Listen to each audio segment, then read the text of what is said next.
우리를 예배 가운데 부르신 하나님 아버지, 감사와 영광과 찬송을 주님께 돌려드립니다. 우리가 드리는 이 예배를 받아 주시옵소서. 이 예배를 통해 주님의 말씀을 듣고 우리 삶에 역사하시는 주님을 날마다 발견하도록 인도해 주시옵소서. 우리를 향하신 하나님 아버지의 마음을 알아 주님께서 나의 하나님이심을 고백하며 아버지께서 예비하신 일에 쓰임받는 우리가 되게 하여 주시옵소서. 우리 주 예수 그리스도의 이름으로 간절히 기원하옵나이다. 아멘. 성시교독은 교독문 13번 시편 23편의 말씀을 함께 교독하겠습니다. 여호와는 나의 목자시니 그가 나를 푸른 풀밭에 누이시며 내 영혼을 소생시키시고 내가 사망의 음침한 골짜기로 다닐지라도 해를 두려워하지 않을 것은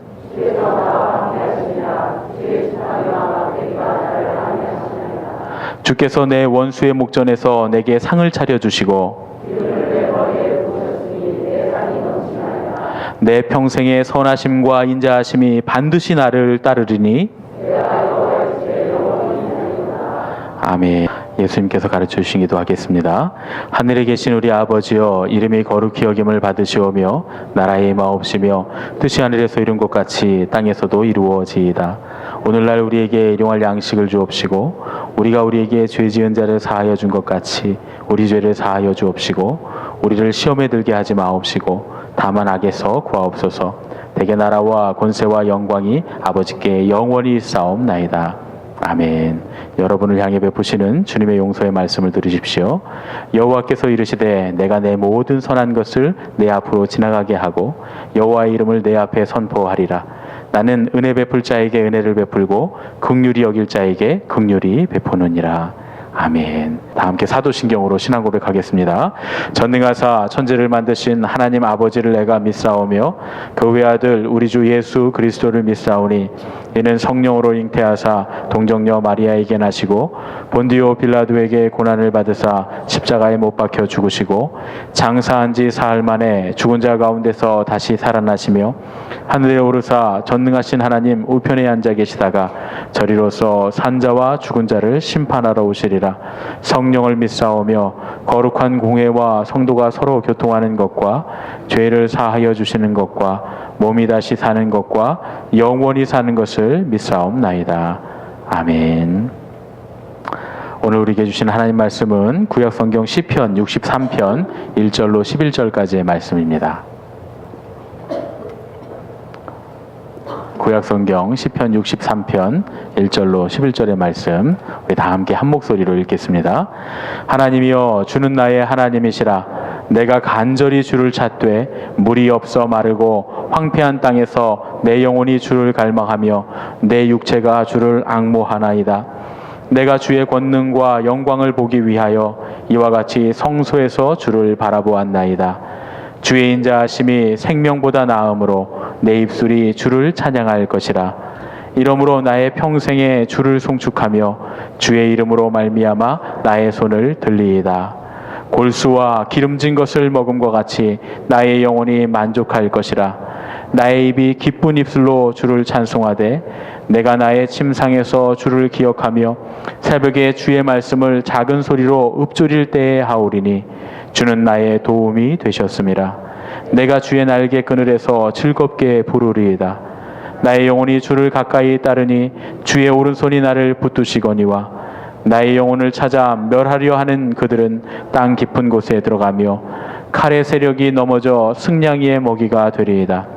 왕은 하나님을 즐거워하리니 주께서 맹세한 자마다 자랑할 것이나 거짓말하는 자의 입은 막히리로다. 아멘. 오늘 비도 오고 날씨도 어둡고 마음이 울적한데 힘 있는 찬양을 들으니까 힘이 막 나는 것 같습니다. 할렐루야. 오늘 이제 하나님의 마음 두 번째 시간, 주는 나의 하나님이시라, 이런 말씀을 함께 은혜를 나누실 텐데, 하나님 아버지의 마음을 알고 하나님께서 나에게 계획하신 뜻이 무엇인지를 깨달아가는 과정 가운데 우리가 하나님의 마음을 이해하고 하나님의 뜻대로 살아가기 위해서 결단하는 그런 시간을 위해서 이 시리즈를 준비했습니다.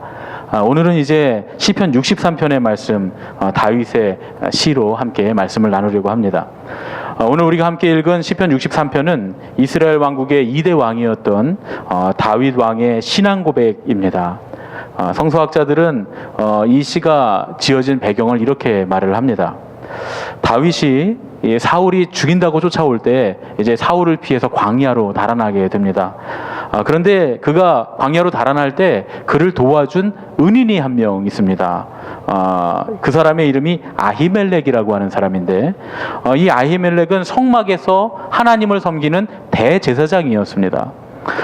그가 다윗을 숨겨줬을 뿐만 아니라 다윗에게 물을 주고 마실 또 우유를 주고 먹을 것을 제공해 줍니다. 심지어는 제사장들밖에는 먹지 못하는 그 성소에 있는 진설병을 다윗과 또 다윗의 부하들에게 먹게 내어주기까지 합니다.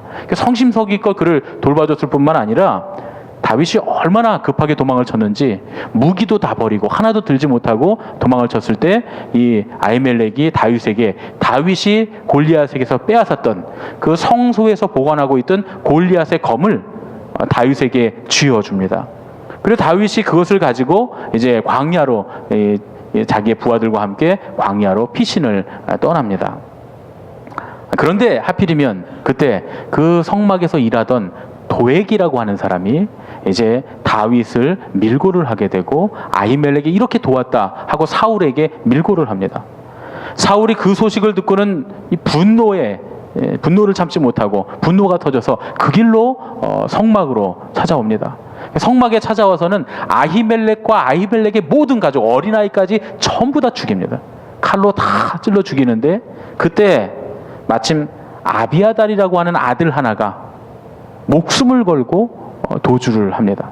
그 목숨을 건 탈출에 성공을 해서 이제 유대 광야에 숨어 있었던 다윗에게로 찾아오게 됩니다. 이 아히멜렉의 아들인 아비아달이 다윗에게는 굉장히 중요한 사람이 됩니다. 이 성막에서 에봇 대제사장의 에봇을 가지고 이 아비아달이 찾아오게 되는데 이 다윗이 위험에 처할 때마다 이 에봇을 통해서 하나님께 묻고 정답을 가르쳐주는 그런 일을 하게 됩니다. 쉽게 말해서 삼국지에 보면 제갈공명이 나오잖아요. 다윗에게는 이 아비아달이 그런 사람이었습니다. 그래서 다윗을 늘 옆에서 참모로 지켜주고 보호하고 나중에 다윗 왕국이 섰을 때 그때 다윗 왕국의 대제사장이 되는 사람이 됩니다. 그런데 그건 나중 이야기죠. 나중의 이야기고 지금은 다윗이 아비아달이 목숨을 걸고 피투성이가 돼서 도망을 와서 간신히 탈출을 해서 다윗을 찾아왔는데 아히멜렉과 그 온 가족이 어린아이까지 전부 다 사울의 칼에 죽임을 당했다 하는 그 이야기를 듣고 얼마나 가슴이 아팠겠습니까? 그렇게 가슴이 아프고 그 괴로운 마음을 가지고 지었던 시가 오늘 이 시편의 63편의 말씀이다. 그런 얘기죠. 그런데 이 일만 있었던 게 아닙니다. 이 일뿐만 아니라 이 시를 짓게 됐을 때 다윗에게 또 한 번의 끔찍한 일이 벌어지게 됩니다. 뭐냐면 다윗이 지금 이 유대 광야에 와서 헤렛수풀이라고 하는 그 조금 이제 숲이 있는 우거진 곳에 헤렛수풀에 수풀이라 그러지만 우리가 생각하는 것처럼 이런저런 수풀이 아니고 풀 조금 나 있으면 거기가 수풀이죠. 그 헤렛수풀에 숨어 있는데 그런데 그 이유가 뭐냐면 그일라라고 하는 마을이 거기 있었기 때문에 그렇습니다. 근데 이 그일라라고 하는 촌락, 그일라라고 하는 조그만 도시가 블레셋의 공격을 받게 됩니다. 그 블레셋 사람들이 거기에 쳐들어와서 그 타작마당에 있는 걸 전부 다 탈취해가고 사람들을 억압하고 사람들을 압제하고 있다는 얘기를 듣고 다윗이 지금은 사울로부터 쫓기는 몸이지만 그 근처에 있는데 그걸 그냥 지나칠 수가 없었던 거예요. 그래서 하나님께 묻습니다. 하나님 어떻게 할까요? 그랬더니 하나님께서 가서 도와주라는 거예요. 그래서 그일라 사람들을 도와주기 위해서 다윗이 그 배고프고 목마르고 힘든 가운데도 그일라라고 하는 마을에 가서 블레셋 군대와 싸워서 그들을 쫓아내고 그들을 구원을 해줍니다. 그러면 우리 같으면 다윗이 구해줬으니까 먹을 것도 주고 마실 것도 주고 잘 대해줄 것 같잖아요. 그런데 이 그일라 사람들이 그만 사울에게 다윗을 밀고 합니다. 그리고는 심지어 이 그일라 사람들이 다윗을 자기가 먼저 잡겠다고 선동하고 요동을 치고 난리가 납니다. 말을 팔을 걷어붙이고 다윗을 잡으려고 혈안이 돼서 쫓아다니기 시작합니다. 도대체 이게 뭡니까? 이렇게 배은망덕한 일이 있습니까? 물에 빠진 사람 건져줬더니 보찜 내라고 한다고. 이런 일 당해보면 참 기가 막힙니다. 그런데 이런 일이 일어나고 말았습니다. 그나마 유다 광야에서 좀 살만했는데 그렇게 그일라 사람들이 팔을 걷어붙이고 사울의 군대와 함께 다윗을 잡아 죽이겠다고 쫓아다니니까 다윗이 더 척박하고 정말 그 산지에 더 척박한 십광야라고 하는 곳으로 피신을 떠나게 됩니다. 그런 상황 가운데 다윗이 이 시편 63편을 기록한 겁니다. 이 얼마나 기가 막힙니까? 다윗이 오늘 말씀을 보면 너무나 목마른 자기의 신세를 한탄하고 있습니다. 그렇게 목이 마른데도 불구하고 마실 물이 없다는 거예요.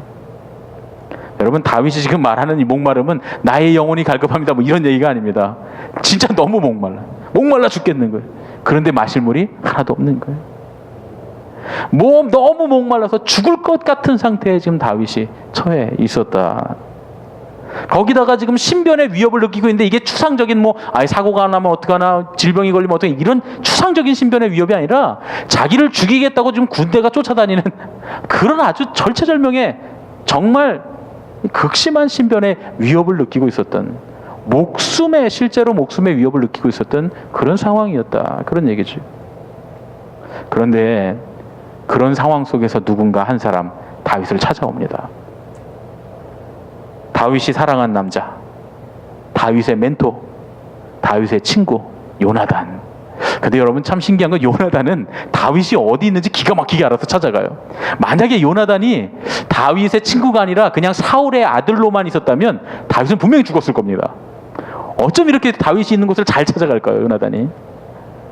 그런데 다윗이 있는 곳에 요나단이 기가 막히게 찾아와서 하는 말이 뭐냐 하면, 그 숨어있는 곳까지 와서 하나님께서 너를 이스라엘의 왕으로 삼으셨다는 거예요.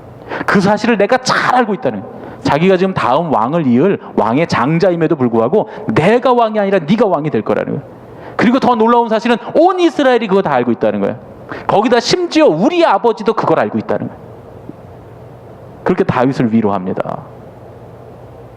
다윗은 거기에서 자기를 죽이려고 하는 원수의 아들로부터 하나님의 계획을 듣는 거예요. 그래서 하나님의 아버지의 마음을 알게 됩니다. 하나님 아버지가 이런 마음을 갖고 계시고 이렇게 계획하고 계시는구나.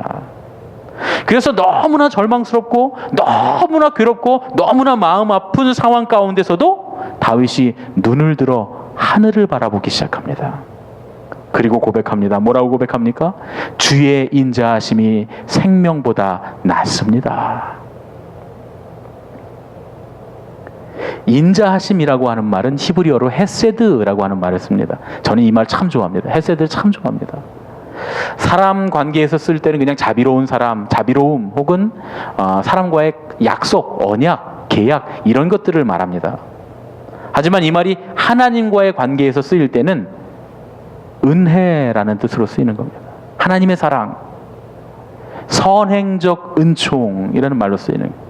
왜냐하면 하나님께서 우리의 모든 삶 가운데 미리 계획하셨다. 은혜를 계획하셨다. 여러분, 하나님께서 우리에게 은혜를 계획하신 줄로 믿습니다. 우리가 어떤 상황에 있든지 상관없이 하나님은 우리에게 은혜를 계획하셨습니다. 우리 옆에 계신 분들 보면서 알려주겠습니다. 인사하겠습니다. 하나님이 당신에게 은혜를 계획하셨습니다. 할렐루야. 아멘입니까? 아멘. 다윗이 이렇게 고통스럽고 절망적인 상황에서도 하나님의 선행적인 은총이 있다는 거예요. 이 고난의 자리조차 하나님의 은혜라고 고백합니다. 지금 어떤 상황인데요? 너무 목이 마른데 마실 물이 없고, 배고픈데 먹을 게 없고, 그리고 심지어는 누가 죽이겠다고 쫓아와서 헐떡헐떡거리며 도망가는 상황인데, 이것이 하나님의 은혜라는 거예요. 여기에 하나님의 은혜가 있다는 거예요. 심지어 그 하나님의 은혜를 받는 것이 생명보다 낫다는 거예요.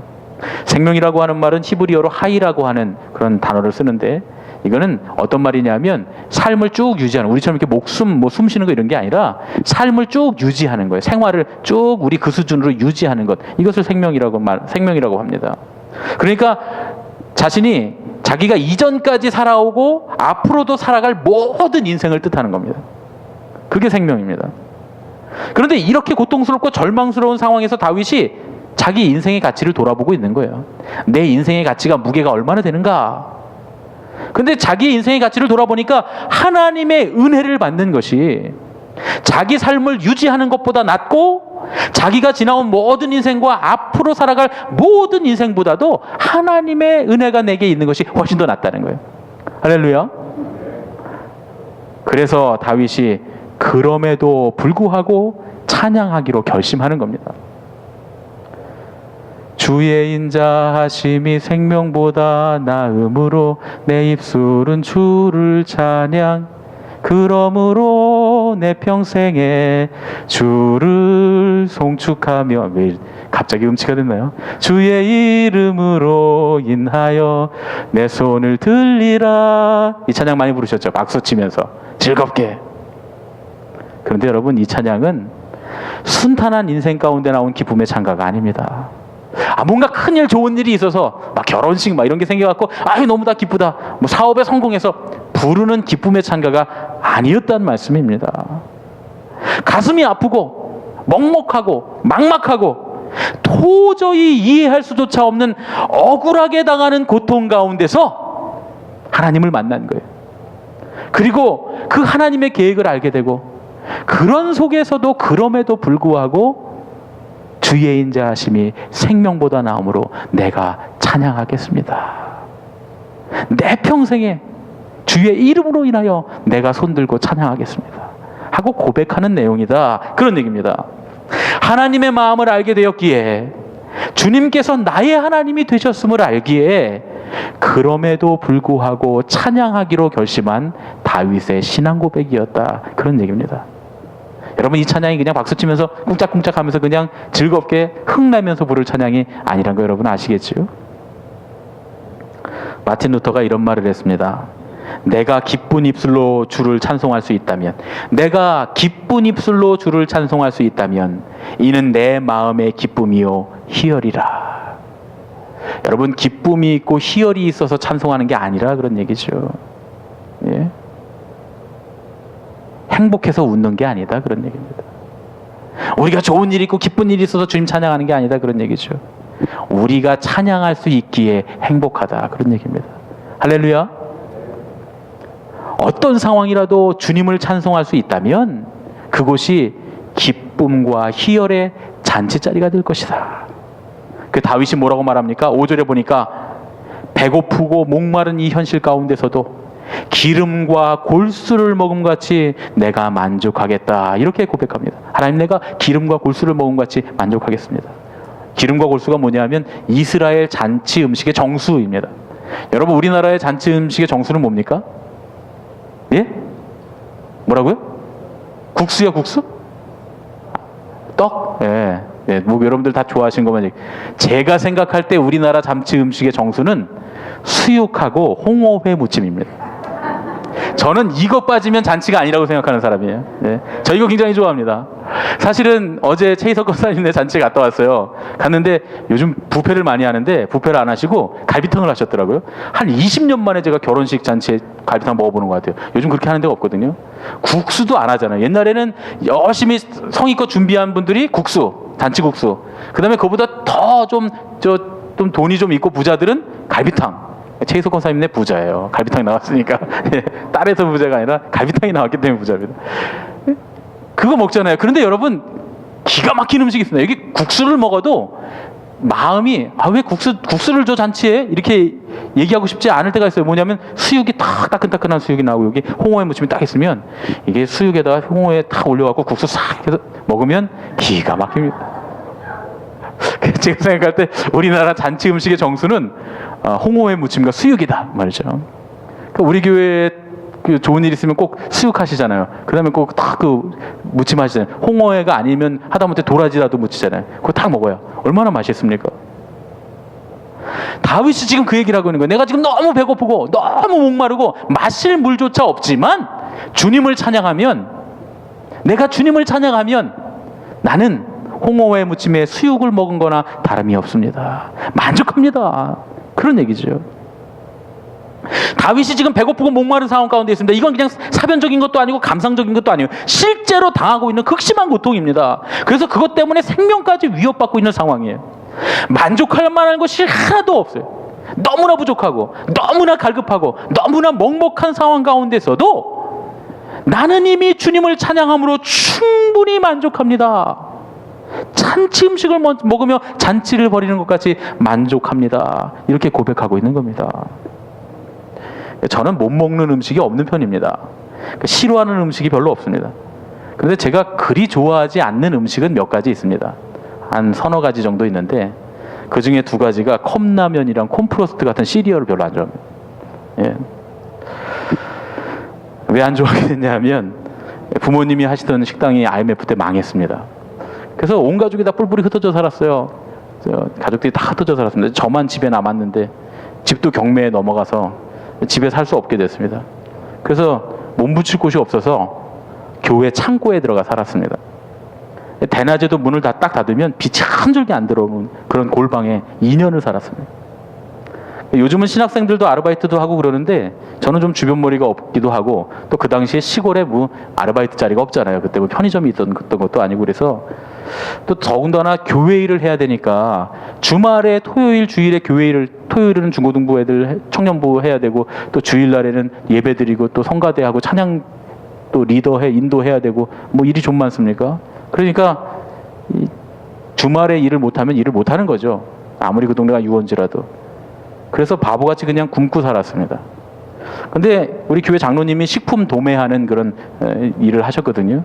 제가 어려운 사정을 아시고는 한 달에 컵라면을 서너 박스씩 주신 거예요. 그거 갖고 이제 하루에 하나 혹은 하루에 2개 그렇게 이제 한 달을 나는 거예요. 어떤 달에는 우리 중고등부 애들이 와갖고 선생님 라면 주세요 막 이래갖고 제 걸 뺏어 먹어버려요. 근데 그럴 때는 이제 일주일 동안 하루에 하나씩 먹는 거죠. 그러다가 컵라면이 굉장히 질리게 됐습니다. 그랬더니 우리 장로님이 저는 또 주변 머리가 없어서 장로님 컵라면 질리니까 딴 거 주세요. 말을 못 하거든요. 또 얻어먹는 처지 어떻게 그런 얘기합니까?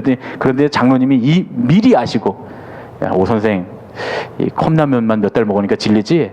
내가 이번에 다른 걸로 바꿔줄게 하고 콤프로스트를 몇 박스 주신 거예요. 넣어서 이렇게 한 주먹씩 그래도 하루 3끼 먹는 거예요. 그런. 그런데 이것만 먹으면 굉장히 힘들어요. 나중에 입천장 다 까집니다. 막 바삭바삭한 거 먹으면. 너무 힘들어서 그대는 이제 물에 말아 먹는 거예요. 물에 말아 먹다 보니까 맛이 또 없어요. 물에 말아 먹으면 한번 드셔보세요. 맛이 어떤지. 아주 그 시리얼의 진짜 맛을 알 수 있게 됩니다. 그러니까 그렇게 먹다가 돈이 조금 생겼어요. 뭐 누가 가끔 이제 제가 어렵다 그러니까 뭐 10,000원 주시기도 하시고 이렇게 하셔서 하시는 분들 할머니들이 좀 이렇게 주세요. 그래서 이제 조금 생기면 우유를 사다는 거예요. 우유를 사다가 우유에 말아 먹으면 그렇게 맛있습니다. 지금은 꼴도 보기 드시는데 그때는 물에 말아 먹다가 우유에 말아 먹으니까 너무 맛있는 거예요. 그런데요. 그렇게 한 2년 살다 보니까 영양실조에 걸렸어요. 막 손톱 발톱이 막 그냥 다 깨지고 막 이렇게. 제가 영양실조 걸렸다 그러면 아무도 안 믿으실 거예요. 지금 모습을 보면 어디 영양실조에 걸리게 생겼습니까? 2년이 아니라 3년을 굶어도 영양실조에는 안 걸리게 생겼는데 그때는 그랬어요. 그런데요, 더 기가 막힌 일이 뭐냐면 제가 그 교회 창고에 그렇게 사는 걸 꺼리는 사람들이 있었다는 거예요. 별로 좋아하지 않는 사람들이 있었다는 거예요. 저 같으면 불쌍해서라도 더 도와줄 것 같은데 사람 마음이 다 그렇지 않더라고요. 그냥 어렵게 몇 푼 돈이 생겨갖고 우유를 사다 놓으면 이제 우유 먹던 거 남은 거랑 시리얼이랑 또 뜯어놨으니까 냉장고에 이렇게 넣어놨거든요. 냉장고에 교회 냉장고에 넣어두면 주일 되고 나면 월요일 날 싹 없어지는 거예요. 우유도 거의 한 통 뭐 조금 마시고 뭐 반 통 이상 남아 있고 시리얼도 반 통 이상 남아 있는데 그걸 갖다 버리는 거예요. 누가 그랬는지 다 압니다, 제가.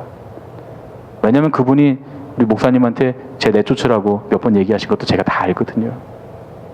왜냐하면 그 방이 제가 쓰던 방이 여선교회에서 여선교회실로 쓰던 방이니까. 예. 지금까지도 제가 왜 그러셨냐고 안 물어봤습니다. 그분 멀쩡하게 살아계신데 왜 그랬느냐고 안 물어봤어요. 심지어 그분 아들이 나중에 서울에서 저랑 같이 기숙사 같은 그 인후학사라고 하는 기숙사에 와서 살았는데도 제가 걔한테 아주 잘해줬습니다. 예. 왜 그랬냐고요? 근데 그때 제가 의외로 굉장히 마음이 너그러웠습니다. 그때 굉장히 행복했었어요. 사람들은 다 힘들 거라고 괴로울 거라고 생각했는데 제가 의외로 그때 굉장히 행복했습니다. 제 인생에 제일 행복했던 때를 꼽으라 그러면 저는 그때 여러 뭐 있죠. 뭐 우리 주한이 낳던 때, 뭐 우리 집사람 저랑 연애한자고 허락받아준 때, 뭐 결혼한 때, 뭐 다 있지만 그런 날 중에 하나예요. 그 기간이 정말 행복했던 기간 중에 하나입니다. 남들은 다 힘들겠다고 생각하고 불쌍하게 생각했을지 모르지만 저는 매일 새벽 3시에, 그때는 저녁 8시에 잤어요. 뭐 저녁 8시고 저녁 7시고 대낮이고 문만 닫으면 깜깜하니까 그냥 자는 거예요. 8시면 문 콱 닫고 자는 거예요. 새벽 3시 반에 일어납니다. 제일 먼저 내려가서 목사님도 오시기 전에 기도실에 불 켜놓고 제일 먼저 기도 시작해서 새벽 기도가 끝나면 다 돌아가고 나면 그때까지도 제가 매일 마지막까지 기도하고 있다가 교회 문 탁 잠그고 그리고 종탑 꼭대기에 올라갑니다. 종탑 꼭대기 탁 올라가면 그때 보통 해가 떠요. 그때 해가 뜨면 참 구름이나 이런 거 좀 있으면 금빛으로 쫙 물들고 산에서 해가 쫙 올라올 때 기가 막힙니다. 풍경이. 그러면 손을 탁 벌리고서 그 종탑 꼭대기에서 큰 소리로 동네가 떠나가라 찬양을 부릅니다. 온 천하 만물 우러러 다 주를 찬양하여라 할렐루야. 이렇게 작게 안 불렀어요. 엄청 크게. 제 목소리 크잖아요. 그렇게 탁 찬양 부르고 나면 종탑에서 내려와 갖고는 카세트에 찬양을 탁 틀어놓는 거예요. 그리고는 화장실부터 시작해서 교회 청소를 하는 거예요. 하루도 거르지 않고 쓸고 닦고. 그때 교회가 반짝반짝 빛났습니다. 2년 동안 그랬는데 그때는요, 지금 생각하면 참 어려웠어요. 참 힘들었을 것 같아요. 그런데 그때 당시에 그걸 몰랐습니다. 참 행복했고 따뜻했고 희망이 넘쳤던 그런 시절이다. 전 그렇게 기억합니다.